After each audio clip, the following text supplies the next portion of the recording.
Gotta say, I liked this episode, but oddly enough, not a lot happened. We had a story in Polis with Octavia.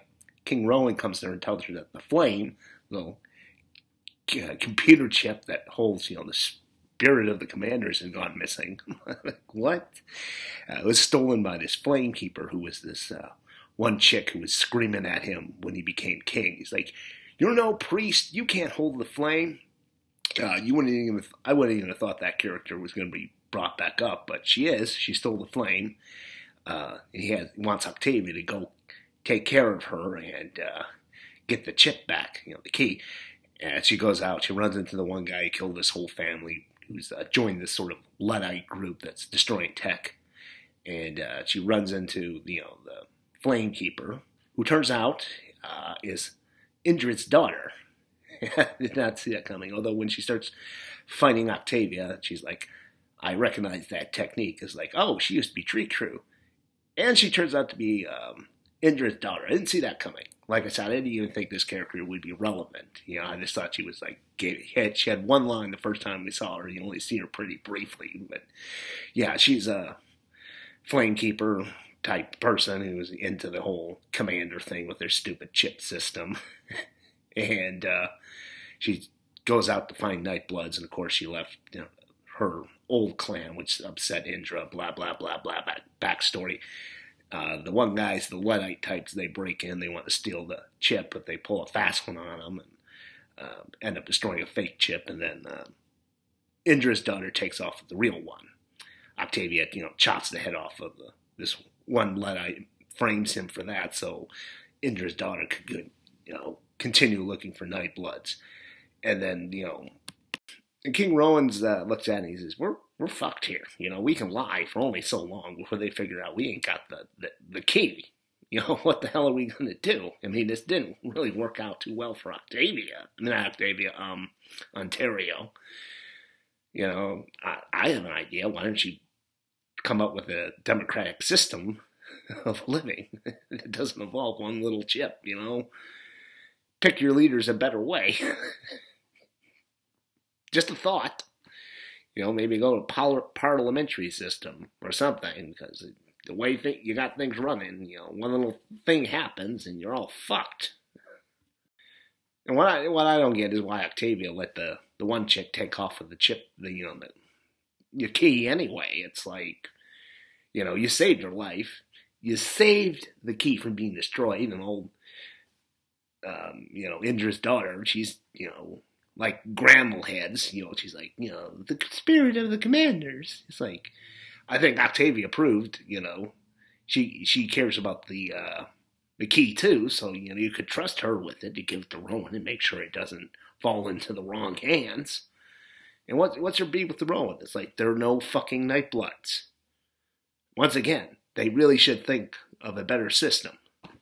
Maybe not have the Nightbloods kill all one another at one time. But yeah, that's what happens. It kind of reminds me of a scene in Bates Motel where Norman's girlfriend kills this one drug dealer, and they realize it's going to lead to a drug war, and his brother basically lies to his side and says, I don't know who would have killed him. Must have been the other side, when he already knew. I mean, he could have just given her up and they wouldn't have had a drug war. Or, just had her fake her death like she ended up doing anyhow. And then say, oh, that bitch was probably the guy who killed Gil.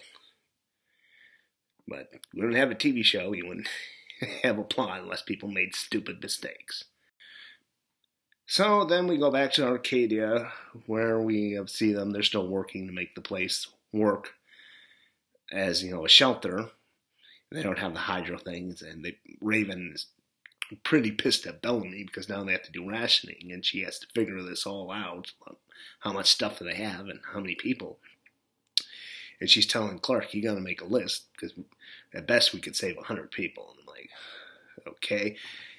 Jaha gets this idea that there might be some bunker out in the woods that before the nuclear Holocaust, you had this group of fanatics, religious types who thought the world was going to end. And oh shit, they were right. So he figures they might have built this bunker. So him and Clark and Bellamy, they go out and find it. And, you know, not much of a story there. It's just kind of used as, you know, Jaha's talking about Bellamy. It's like, oh, sometimes you have to make the tough decisions as a leader, you know. And I'm rolling my eyes because, you know, this narrative is just getting old where they have the one leader and they have to sacrifice so many people. And, of course, now you have Clark has to make a list of only 100 of the 500 people they've got. And it's like, it's just exhausting. It sees kind of the same narrative over and over again. It's where, like, Mount Weather, they were killing grounders for their blood so their people could survive. And, like, you know, for once, I'd just like to see that portrayed as terrible. Like, really terrible. Like, the person doing it who's like, you know, like there was a plague and they had these people who isolated themselves so they wouldn't die, started going after people who are immune and using them as lab rats. I like them portrayed as complete assholes for once. You know, they're always sympathetic with this thing, and it's just not a healthy narrative to always be pushing on people where it's like, sometimes as a leader you have to make horrible decisions, or, you know, maybe you should think plans out better, give it some more thought before you just go with some option where you have to fuck some people over. Just another thought. And back in Arcadia, we had Luna and some of her people showed up, and they're all sick from radiation poisoning because they've been eating fish that got radiation in them. And they're all dying off, and of course there's this dilemma where Abby wants to use some of the medicine. Raven's like, we only got so much, and we're going to need it when we're sealed in here. And of course, Abby's kind of trying to guilt trip this chick into, you know, giving her medicine. And like, oh, God. You know, Abby knows better. Abby, you know, they were on the Ark where they can only give people a certain amount of blood. And, you know, she's giving Raven shit for this, you know. Like, in season 1, I couldn't stand Abby because she, like, you know, she decided she'd break the rules, which was supposed to get her killed, but she never got killed, so it was just kind of a pointless thing. And here we go again, where she's, like, trying to guilt trip Raven into using a certain amount of medicine. And then later, when Murphy shows up, because Murphy showed up as well, trying to figure out what's going on, and he's listening into this conversation, which I didn't understand why they had to have him listening into this conversation, when he could have just asked anyone at that point, hey, what's going on? Why are you sealing the ship? Oh, the radiation's coming, and we're all going to die if we don't. I guess not everyone knows that only 100 of them are going to survive. Oh, 100 again. No, I just realized that. They're actually going to be the 100 again if, you know, things don't work out. Huh. That will be interesting if, you know, they keep it up where I guess either it's the 100 inside of the thing, or anyway, I digress. But anyway, that might not be a problem because we find out that Luna, at the end of the episode, she's the only one in her group survives, and like, how is this possible? They all died.